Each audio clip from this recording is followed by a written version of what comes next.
Alright, let's get started. Alright,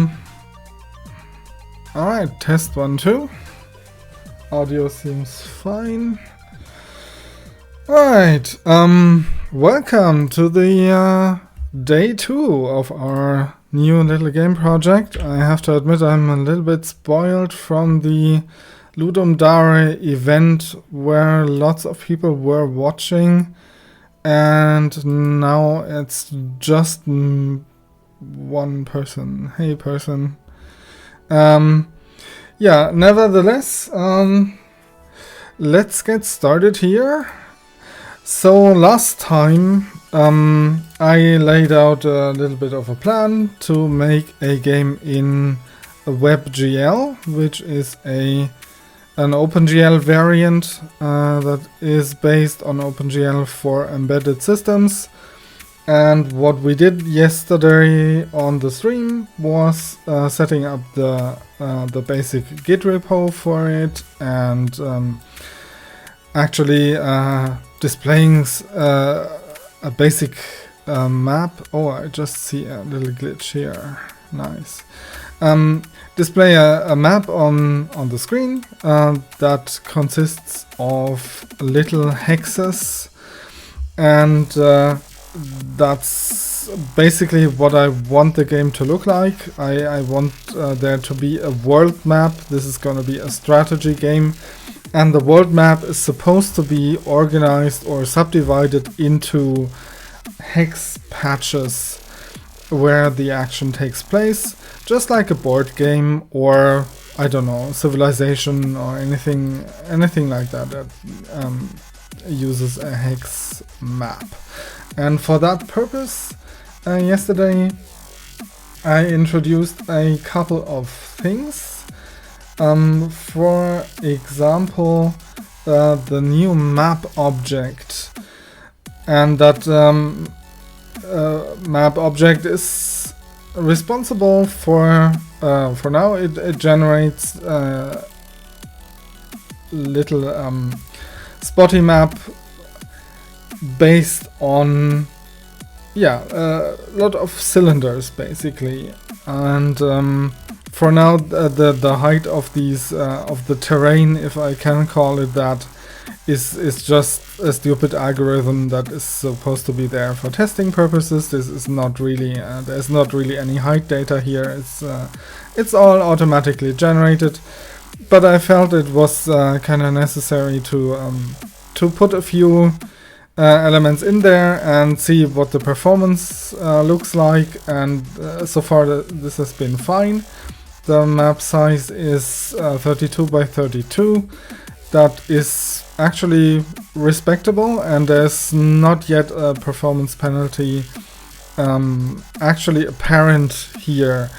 Keep in mind that's basically JavaScript pushing all those polygons onto the GPU. And there's a little bit of trickery going on because I declared the geometry and the material only once. So the graphics card can use the same geometry, the same vertex buffer and faces buffer for all the objects. That's not gonna stay this way. At some point we will have an actual map with like geological features on it, and by that point some kind of slowdown will be inevitable, and we might have to crop the view to make sure there is not too many objects on the screen. But for now it's gonna be fine, other than this weird glitch I see up top here. Okay. So yeah, it's a little bit janky, but that's sort of expected. It ran overnight. I didn't shut down the computer, and overnight it seems like there was a little texture glitch introduced here. But when I hit refresh, everything worked out fine again. And so the work we did up to this point includes making these example hex fields to display the map on. And I also made a little cursor object and did a raycasting routine. So when you click on the actual hexes, it does a raycast from the camera through the mouse pointer onto the field beyond. And the first hex it hits, it selects. And that's what we see here. I made a little cursor object, a little selector object to kind of illustrate that. And oh, we lost our only viewer. Okay, that was quick.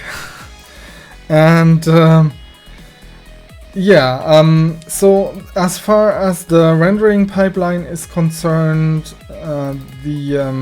all the rendering code is in our stage object here, and it also reacts to user input events, of which there are only mouse events so far. Over time there will be more of these, like keyboard events and stuff like that, but for now we just handle mouse events, and of course the animation loop, because every view that we use can register an animation event. And that's exactly what the map object does here. For example, you see the little spinny thing here, and like when the selector moves around and a little bit of animation and stuff like that, that's all registered as an animation handler here in our stage object. And like I said, as far as the pipeline is concerned, there are a few passes the renderer does, starting off with the actual geometry and lighting pass right here. And what comes after that, we are doing a depth pass, which means we render the depth information of the scene into a separate buffer, and later on in a separate shader pass we do use this depth info to pass this into our ambient occlusion shader. And what that does is it takes the normal rendering pass we did up to this point and the depth buffer that we created, and combines those two in order to do a little bit of lighting trickery on the edges here. And that's what you can see here. It looks a little bit silly right now, but I promise this was a good decision. That's what's known as ambient occlusion, and that means basically it simulates the light effects you get in physical objects whenever edges are concerned. For example, if you have a room, that's like the standard example, right? If you have a room and the walls meet the ceiling, you get a little bit of a shadow there, and normally you don't see that in normal rendering passes because the surface shaders don't do that by default. But our ambient occlusion pass, and you can see here in the Wikipedia article how this works. This is our first pass that we do here. It's just geometry and lighting, and here comes the info from the depth buffer. What concerns us is where the depth info changes on the edges right here. And we use that information to render these edges in a more pleasant and realistic way. And that's what's happening here in the SSL shader. And for that I did use the built-in shader that already comes with Three.js, but it's not rocket science. It's just it basically just does some edge detection on the depth thing and superimposes that on the render result that we already have. Maybe at some point I'll go into more detail about the shader language stuff, but since I didn't need to customize this quite yet. I did not do that. So I'm probably going to revisit it at some point when I'm doing my own shaders, if it ever comes to that. And the next pass in the pipeline is just a normal bloom kind of pass, and what this does is it generates a little bit of a glow around objects that are very bright, and this is sort of an artifact that we are simulating here. It's a property of physical cameras that sometimes bright things wash out the scene around them, and that's what we are simulating with the bloom path. And this is also a built-in filter, and this is based on the way the Unreal Engine does actual bloom processing as a post-processing step. And the important part to keep in mind here is that since this is a WebGL project, in a more recent version of OpenGL, you could use floating point pixels to actually hold the light information. And that means your normal range of colors goes from 0 to 1. Like 1 is the nominal brightest one. But in a floating point buffer, you could also go to 2 or to 10 or whatever to simulate stuff that is really, really bright. And this is what's called HDR, high dynamic range lighting. And we cannot do that, sadly, in WebGL, because WebGL does not support floating point buffers. That means our lighting range, our range of options that we have to represent a color value just goes from 0 to 1, not beyond 1. And hence we have to use a little bit of trickery to do the bloom stuff. That involves setting a glow threshold that is, of course, between 0 and 1. In a more physical HDR-based rendering engine, we would set that to a value of more than 1, most likely, like 2, for example. So only the really, really bright objects do exhibit this glow effect. But like I said, on WebGL we don't have a choice. We need to map this to the normal color space, since we do not have high dynamic range in textures in WebGL. And the final pass of the shader here is simply an anti-aliasing shader. It smoothes out the edges a little bit. It's not very clever. It's not that computationally expensive either. So it has virtually no cost to do this. There are better anti-aliasing shaders out there, but once again we are limited by what WebGL will give us, and also, since this is not exactly a high-performance environment, we probably shouldn't be hitting it too hard with computationally expensive stuff. But just to keep in mind here, what I'm programming on is an iMac from 2012, and that's not a powerful machine by any stretch, and it is clearly enough to render this at 60 FPS. We don't have a frame counter in the corner right now, but yeah, for now, trust me, this is rendering at 60 FPS, and I'm trying to keep it that way throughout the game. I hope this will work out.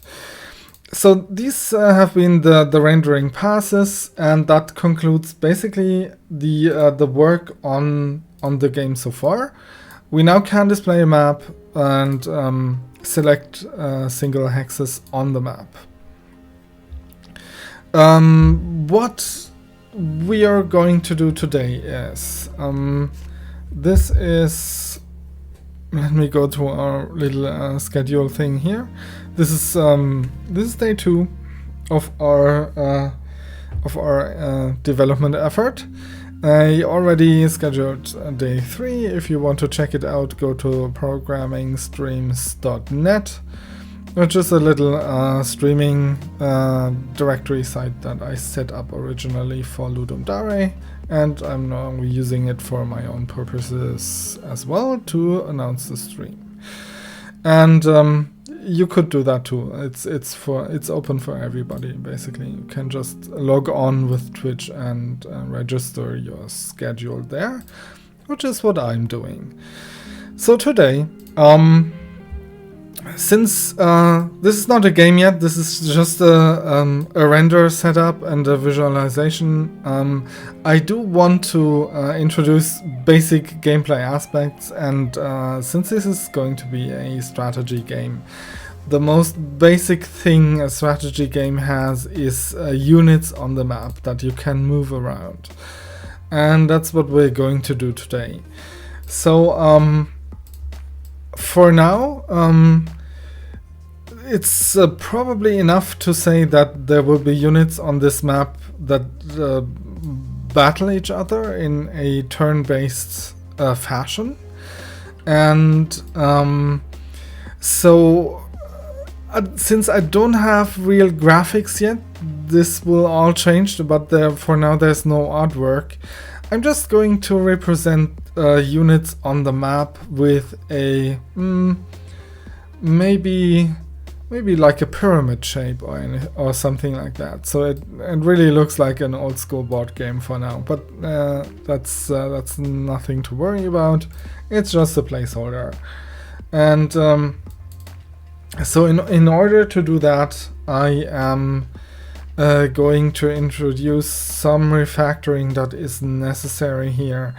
We can already see the map object has like 3 things it can create. These are little constructors that basically make little 3D objects, and I didn't even count the light stuff, which is just pasted in there into the generate function, as all not going to stay this way forever. But for now, let's refactor this a little bit and pack the constructor things into their own container, so it looks a little bit cleaner. And we can, while we are at it, just rename them. For example, create cursor becomes just cursor, create selector becomes selector, and create tile becomes tile. And since this is not active code right now, I'm just gonna compress this a little bit, like the white space only, not semantically. And that means I am going to have to change the way this is invoked. This becomes create.selector, and down here in the tile area as well. This should still compile, which it does. And I totally missed out on the sun. Alright, the sun is kind of important. Let's add it back in. So this is I'm calling these constructors, even though they are not, if you're an object-oriented person, these are not object-oriented constructors. This becomes create.sun. And this still works. You can see our little sun here, symbolized by the placeholder illustration, where I'm currently displaying how the rays are getting cast onto the map. Actually, I think there might be a little bit of a geometry problem here, but I'm not going to address that right now. But you can see the shadow that's being cast right here. So this kind of works for now. The sun is just orbiting the map very slowly. I'm probably gonna change that in time. Alright, so let's make a new constructor here for actual, let's call them units. Units are stuff on the map, and they are supposed to have coordinates, and they will most certainly have a type, although for now there is probably only one type we want to show as an example here. And why don't I make it so when you click on something it places a new unit onto that field on the map. And the way to do this, we already have a mouse up thing here. So when I click on something, it moves the selector around when the mouse is coming back up. The reason why this is placed on mouse up and not on mouse down, which would be which would feel more responsive, is that we can also like rotate the map with the mouse. This might not stay this way, but that's the way this works right now. So I have to wait for the mouse up event to determine whether this was actually a rotate event or a pointer click event. And assuming this was a click event, I'm just going to call the map creator for the unit type, and I'm gonna place that onto the actual position of that tile. And something that jumps out to me right away is when I look at this tile thing, it does not actually store the logical coordinates of the thing. We just have like the 3D coordinates for now. This is obviously not enough. Of course we could go the expensive route and iterate over them and search where they are, but it's much more efficient to just tack on some annotation here that lets us define where everything is. And since we are already passing in xpos and ypos as logical coordinates, we can just use that without any further refactoring. That also means the tile we are using for our collision mapping, which is happening here in the raycaster section, it would have to take into account these coordinates. What's happening here is among all the hits registered by the raycaster, we just grab the first one and return that as the object that we pointed to. And while we are at that point, because a new highlight is the tile object. Yes, the tile object is stored in current highlight. That puts us into the fortunate position to either use current highlight data when it comes to determining the position, or maybe even copying that as the click event happens. I'm not sure which of these is better, but for now it doesn't matter really. So I'm just gonna copy the user data from the current highlight object onto the cursor, and that means we can address the cursor coordinates directly in the future. yeah, and I think I'm doing a little bit too much here. You can see that I'm copying the x, y, and z coordinates one by one. The reason why I did this is if I just assign the position of the thing to the other position, that's becoming a reference in JavaScript, because this is an object and objects are passed by reference. This might cause some unwanted behavior, but I am tempted to just try out if it actually does cause problems, because I don't think so, and this would make our code a little bit more readable. Let's see if this works. Okay, can I read? Yeah, I should not do that at that point. So yeah, this did cause problems, as you can see here. Yeah, okay, this is why I did it. Because the you saw the highlighter disappear. This is not what we want. Current highlight would have to be spelled correctly. And oh wow, why did the light go out? This is interesting.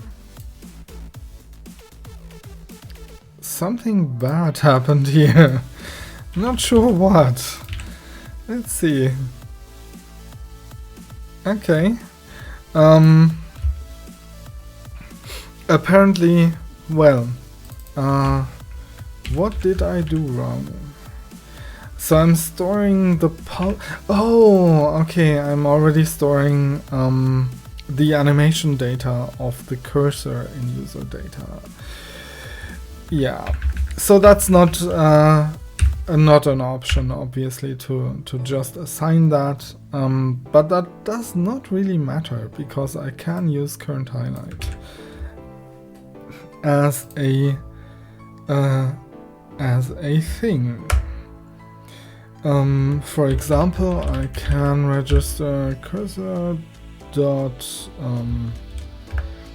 let's call that tile pointer or something to the current highlight, and this will give me, actually let's do that with a selector. We don't really need that for the cursor, I just realized. So map selector can have a tile pointer, and that would simply point to current highlight.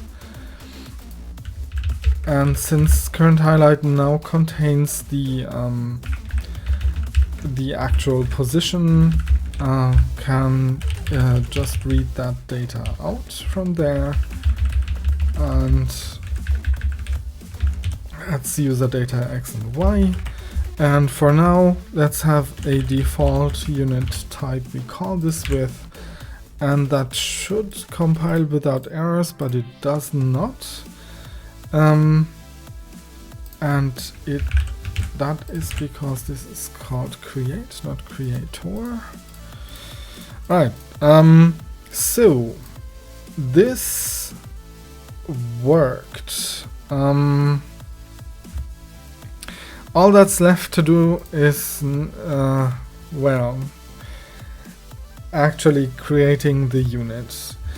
And what that entails is some mapping of the logical coordinate to the tile 3D coordinate. And you can see that happening right here in the tile code, and it's probably a good idea to abstract this. So I'm going to define a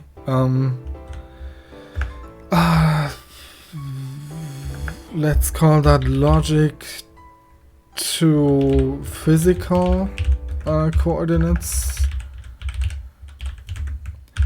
And that's a function that takes two logical coordinates and a position object, and simply puts our object somewhere safe and on the map.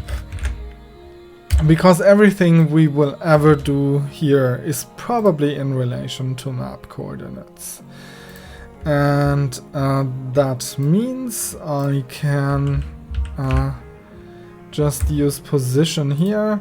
Map dim tile size is always going to be as it is now. I'm going to rename that to X and to Y. And at that point the height is probably an issue. I'm not sure.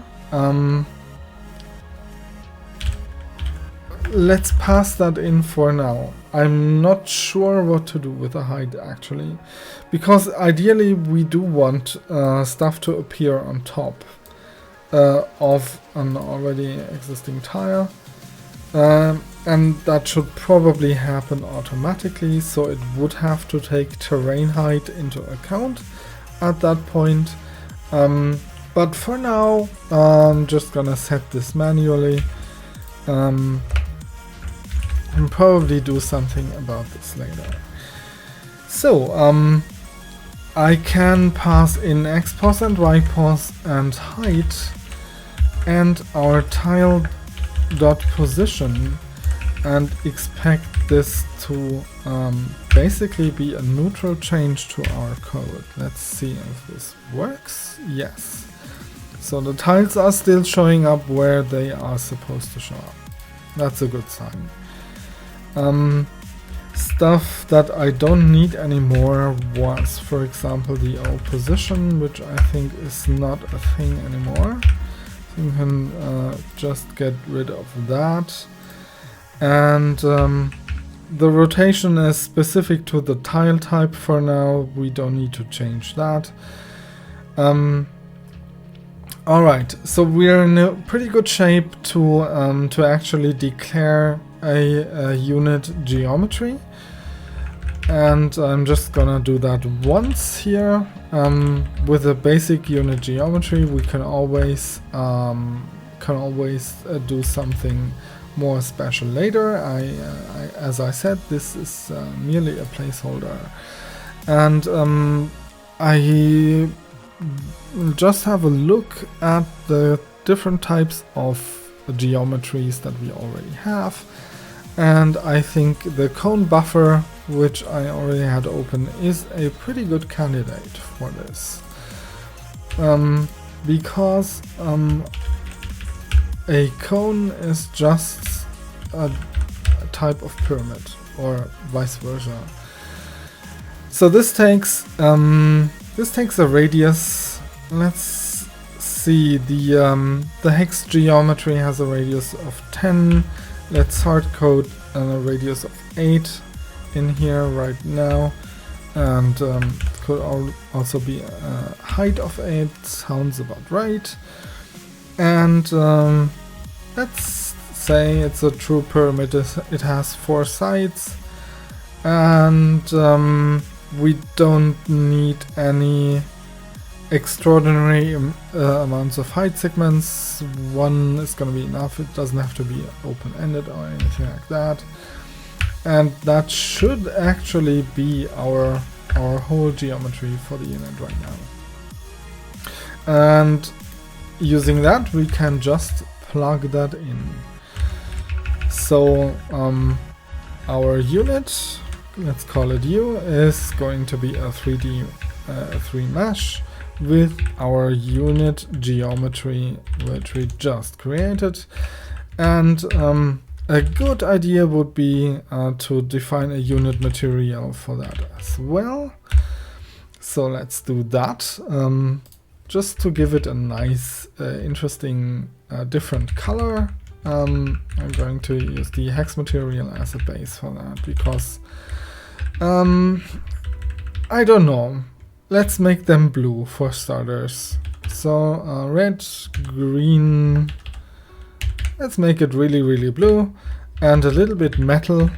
Everybody should be a little bit metal. and not a lot of roughness probably. That seems like a good unit material to have, and we expect this to be bright blue.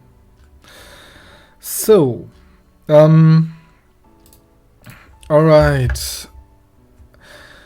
At that point we do have the mesh created. We don't need to rotate this right now. This may change when I see what it looks like. And what's left to do is just placing it on the map with our new function that does this. And yeah, since I don't know what the terrain height is at that point, which will change of course in the near future, let's just see what the max height is that is generated by our little pseudo terrain generator here. And I can see this does look like a value between 0.1 and 2. So a height of 2 is going to be the maximum that we expect to see here. And let's see if this works out. And let's pass in the position thing.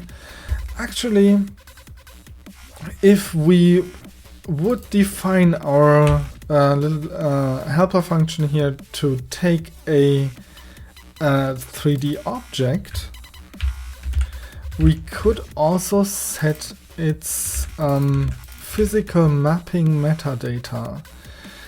That sounds like a good idea actually, because we wouldn't need to do that to the tile because it's gonna be placed by that function anyway.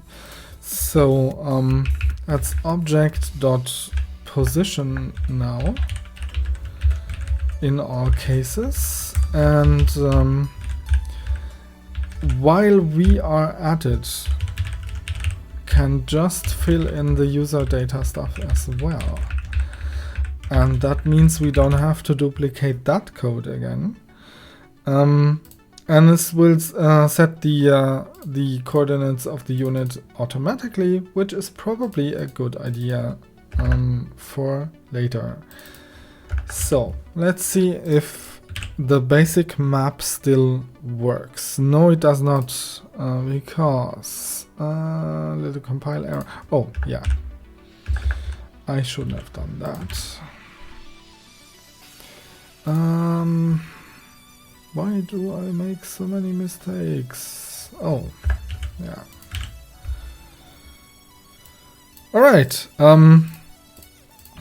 so what's not happening yet is we are not adding the thing to the scene yet, which is of course a stupid idea. Let's do that now. And actually, you know, it could... I think units should cast and receive shadows as well. At least they should cast shadows. You know, why not receive them as well? So I'm setting the receive shadow property as well. Let's see what units look like now. They look like little pyramids that are not high enough to come out of the... So what went wrong here? I thought our height was a value of 2 at most, but apparently it isn't. So...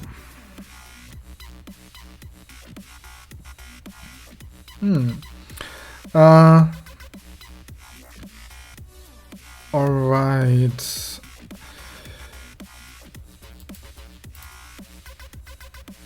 Interesting. Is there something we are doing to the height? No. Oh.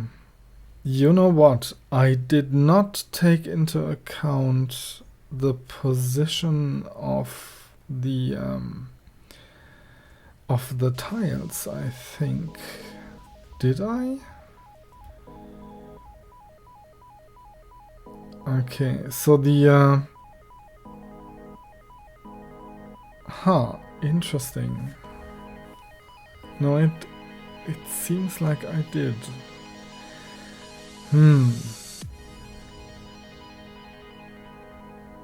Because we have just a standard height factor here of 4, which is hard-coded and applies to everything. We don't have a scale factor. Everything is scaled 1 to 1, so that's not it. And our little tiles are not of different heights as well. They are just placed on different coordinates, but they are all the same physical height.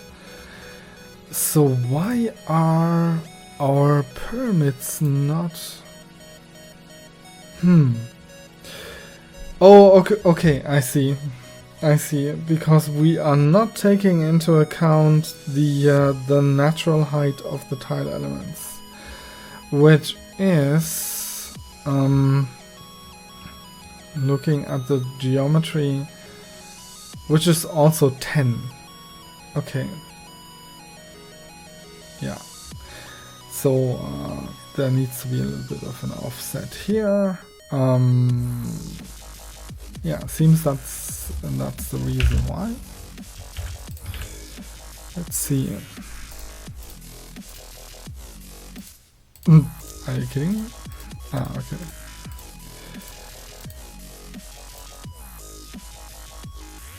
Okay. There's clearly a problem with some of these. I mean, apart from the fact that they're kind of hovering over the map, because yeah, no, that was an optical illusion. Okay, no, it actually looks fine. I'm just wondering, yeah. Okay, now that does seem to work. Alright. Yeah. So, I think it's time to take the terrain height into account when placing the units.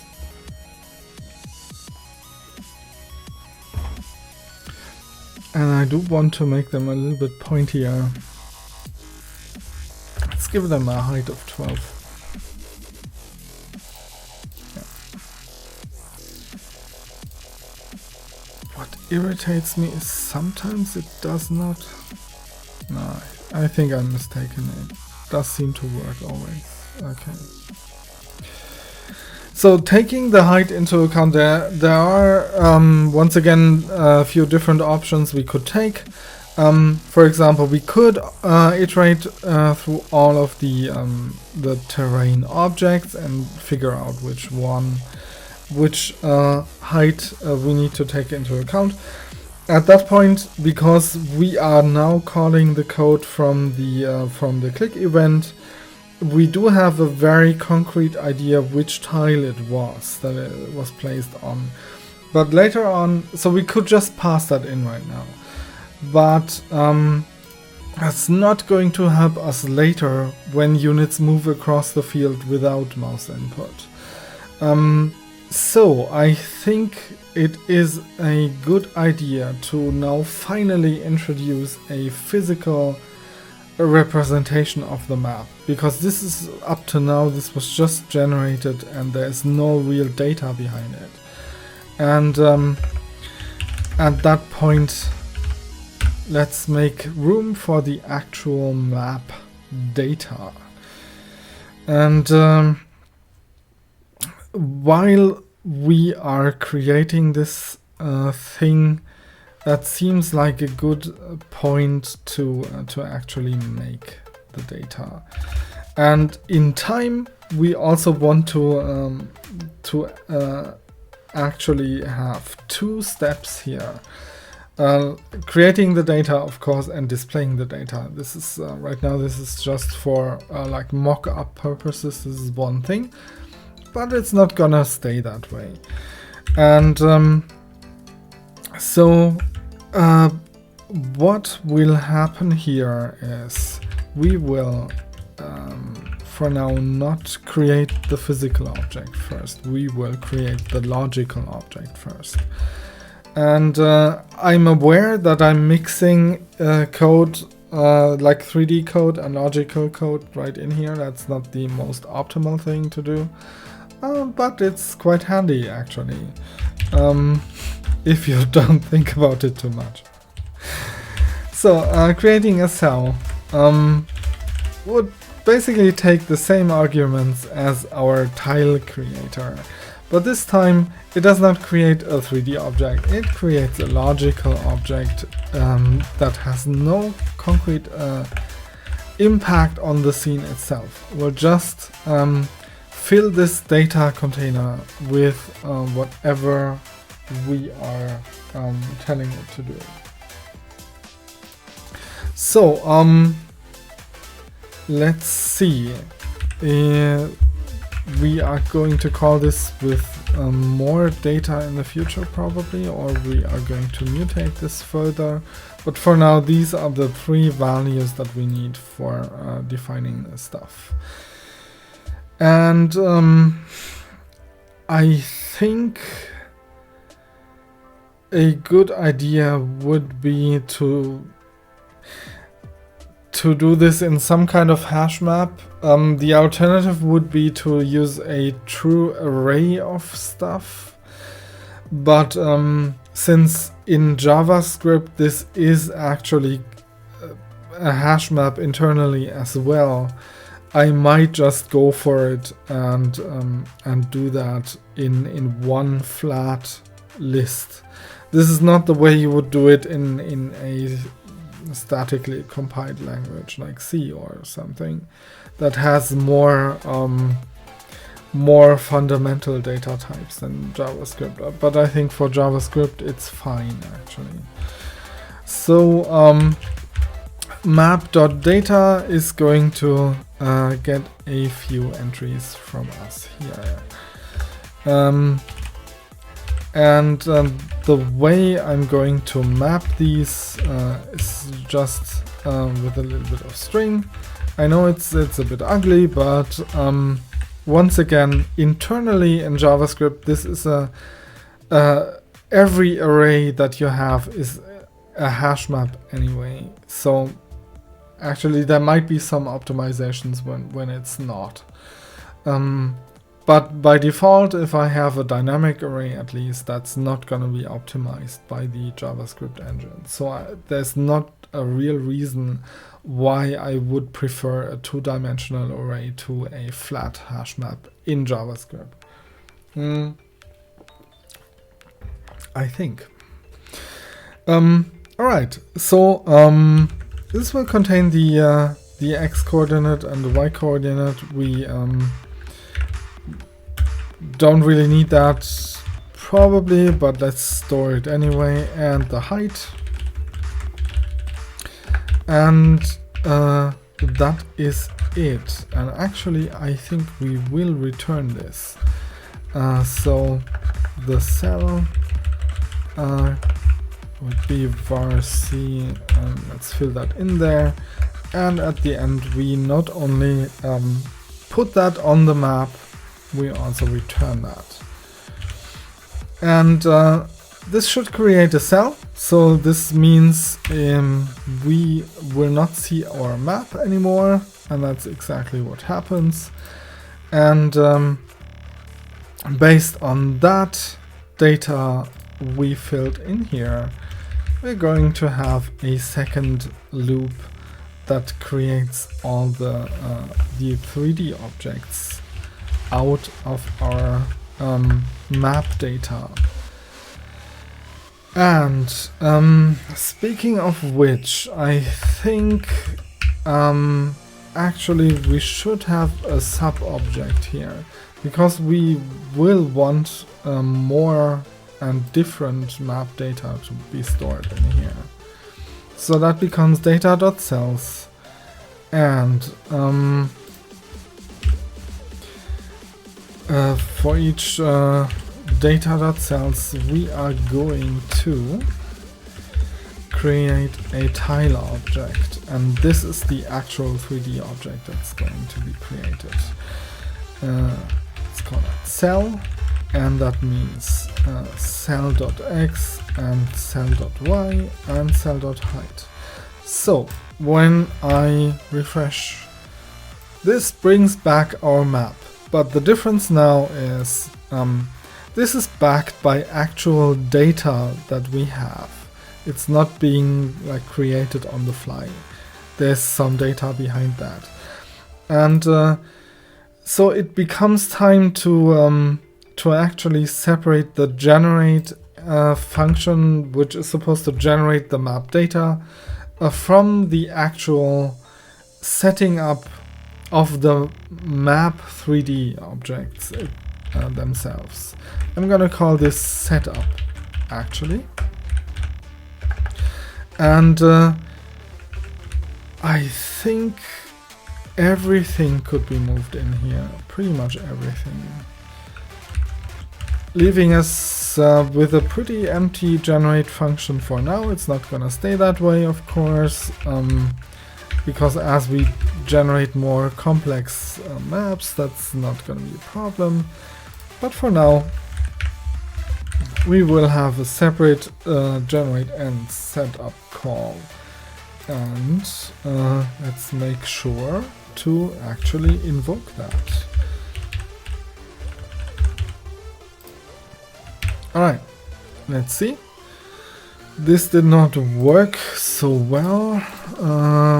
158 contains an error, and that error is of course a comma that was missing. So I wonder why we don't see anything.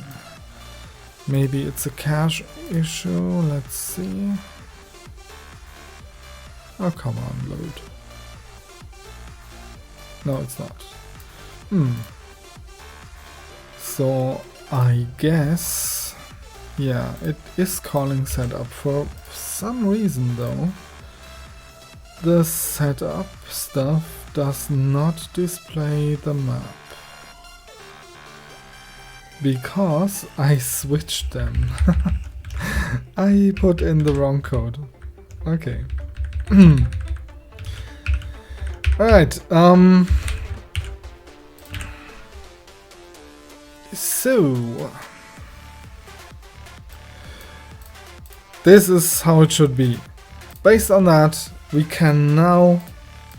I swear this sometimes does not work, but why?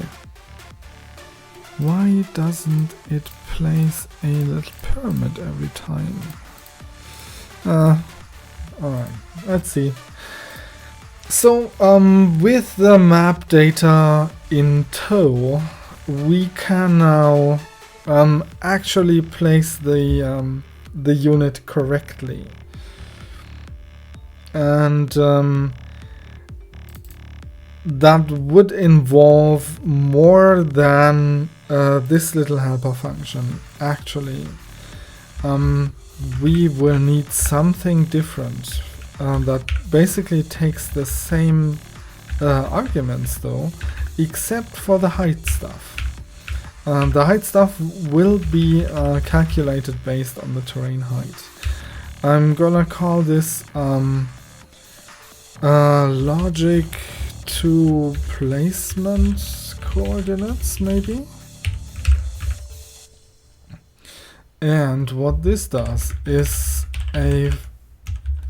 could work as a functional composition just on that what we already have, because obviously we can do this with a logic to physical coordinates. If we got the height from somewhere reliable. And we do now. We do have that option. Because the cell we are placing this on, we can get that cell. Since I don't really want to expose the data addressing here too much, I'm gonna define a little bit of a getter here, just to have an abstract interface for getting a cell out of our map. And that's really, yeah, it's kind of a disappointing wrapper actually, but it does put us into the position of changing the way this works later. And so this becomes a map get cell call to x and y, and that gives us back the tile we are placing this on. The cell we are placing this on. The tile would be the physical object and the cell would be the logical object.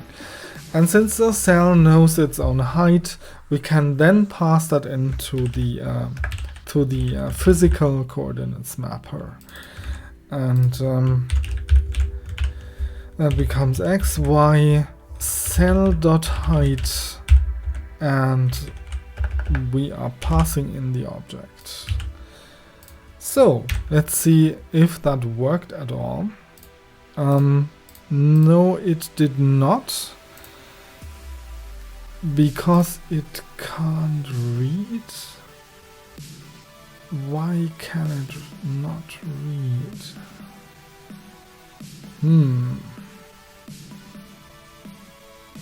Okay, it thinks, oh, it's cells.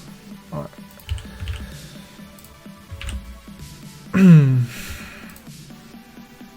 Okay, it still cannot find the cell at that coordinate, it looks like.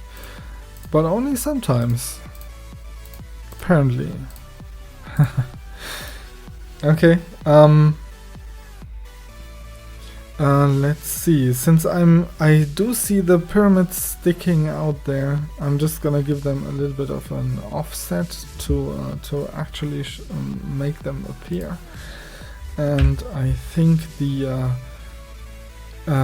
offset we are looking for is 5, if I remember correctly, and that is okay. Something of an interesting effect here. First of all, it's not 5. It is not 5 at all. Let's see what the actual height offset should be. Okay, that looks more reasonable now. But we have another problem. Sometimes it doesn't work. Clearly, sometimes it doesn't work. Like here, for example. And that's when we get bogus data from here.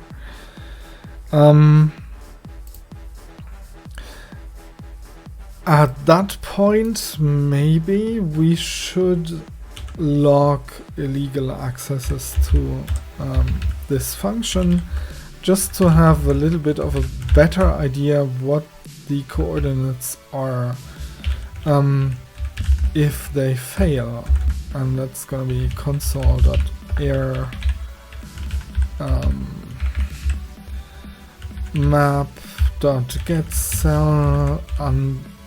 We don't probably need that because that's gonna be in the stack trace anyway. So illegal coordinates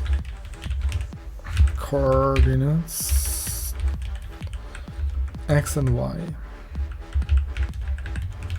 Let's see if this throws out anything. Okay, yeah, undefined. That's obviously wrong, but why? It seems to me that when we call this, right here, sometimes map selector tile pointer is not assigned to anything. But it should be, because it's where? Okay, the tile pointer itself is being set here. And it looks to me like this sometimes does not have a user data thing associated with it. Is that correct?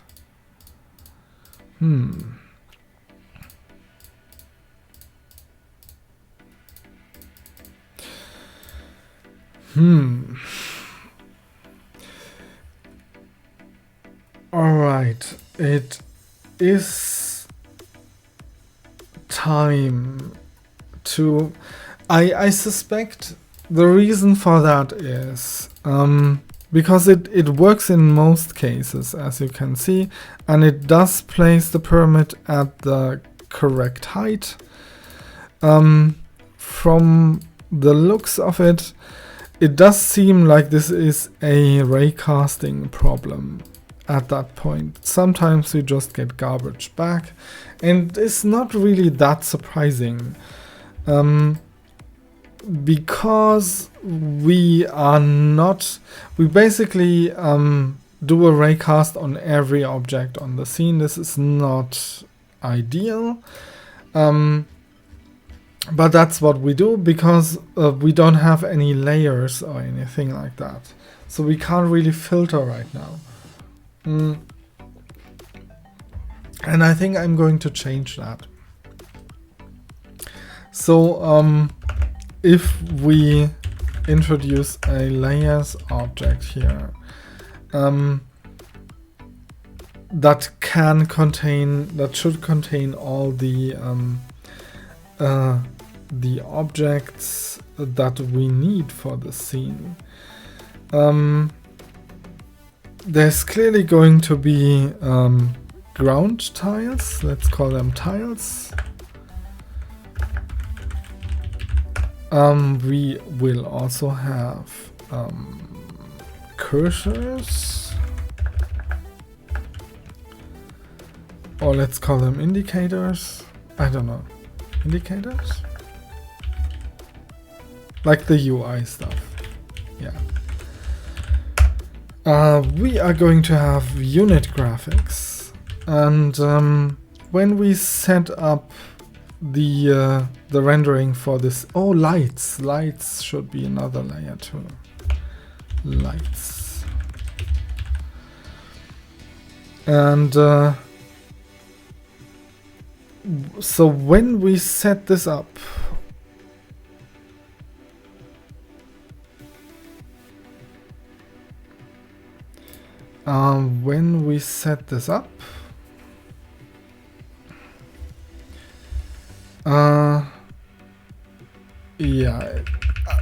let's just initialize them with an empty 3D object, and that's gonna be a container for that.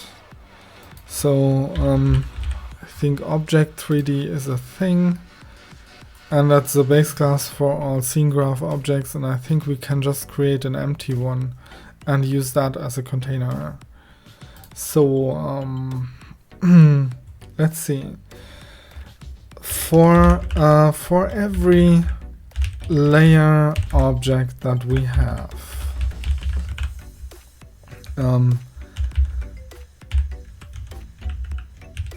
so for every layer object that we have, we will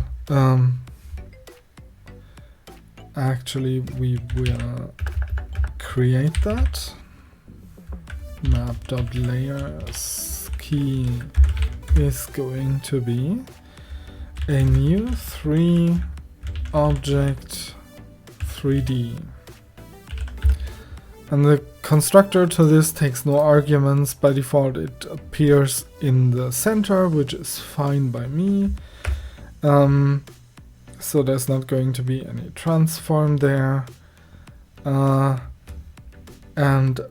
I think all that we need to do is actually add that to this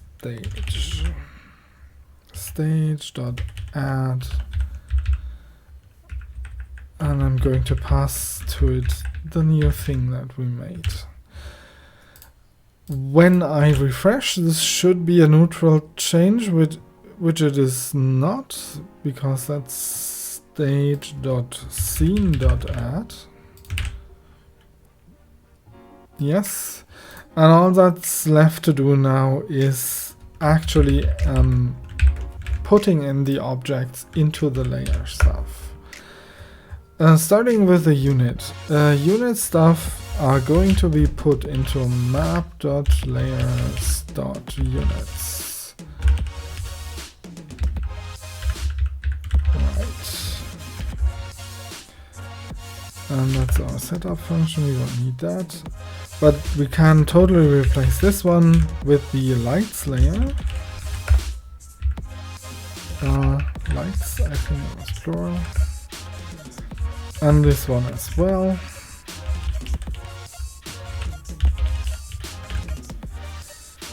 And this goes to the indicators layer. No? Okay. Map. Seriously? Fuck. Indicators.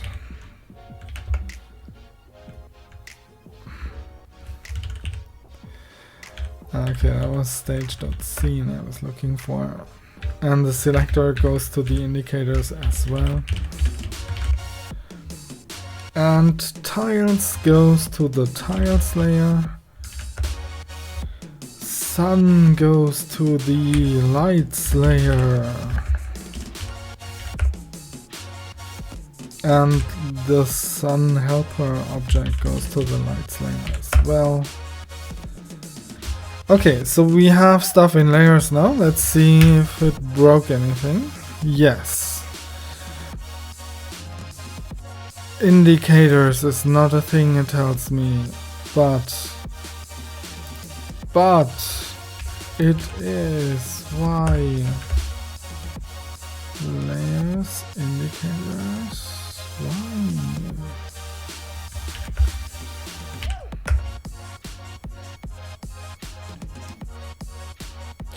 Interesting. Shouldn't it have set up everything here? That's interesting. Let's log that. Let's see what layers we are actually creating. None. That's not good. That is not good. Why are there no layers?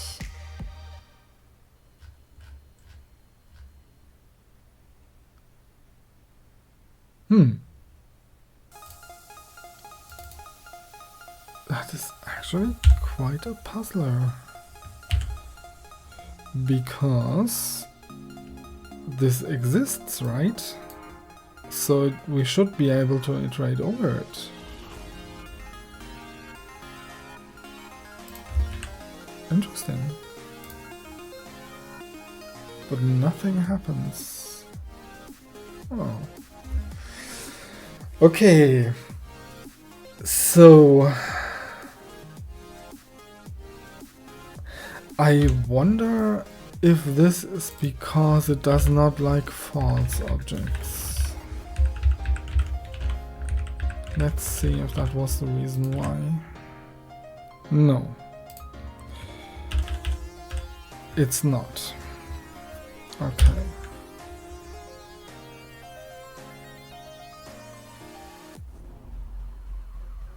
Interesting. I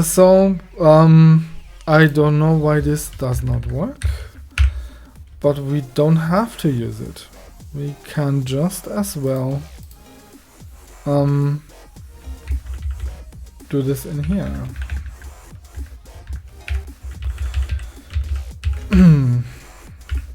Which is a little bit strange, but okay.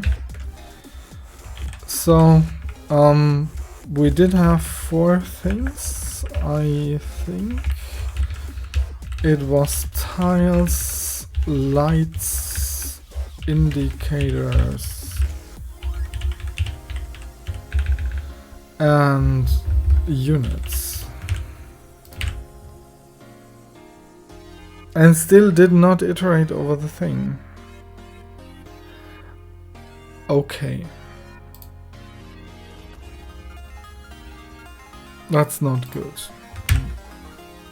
So that was not the reason why this didn't work. I can... Okay, I can leave that in there. So... It's like setup isn't even being executed correctly. What the fuck's going on?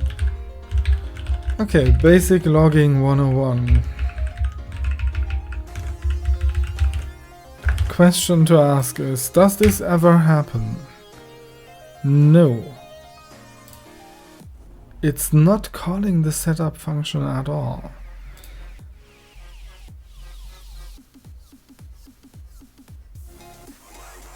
Are we calling this prematurely in some way?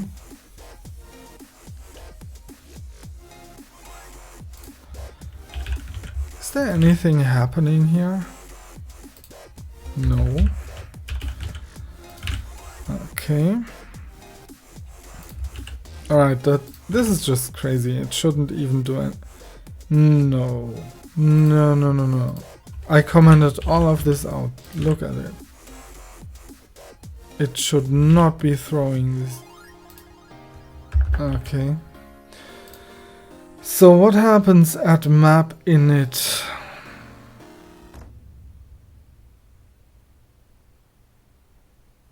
Oh, we are creating a cursor and stuff. That's not good. That's not good. Okay, that explains so much. This clearly belongs into here in the setup stuff. Because that's not good to have it in the init stuff. Right. Alright. Tiles, indicators, units and lights are online. Excellent. So that works. We don't need to log this anymore. Of course, what has stopped working is our raycaster because we are doing this, and that's not what we want anymore. And I do have to look up if intersect objects is recursive or not. Let's see. Intersect. Come on. It is recursive by default, so that's good news. We can leave it like that. And that would be the point where we just pass in the tile object. Yeah. Let's see if that worked. No. Because reasons.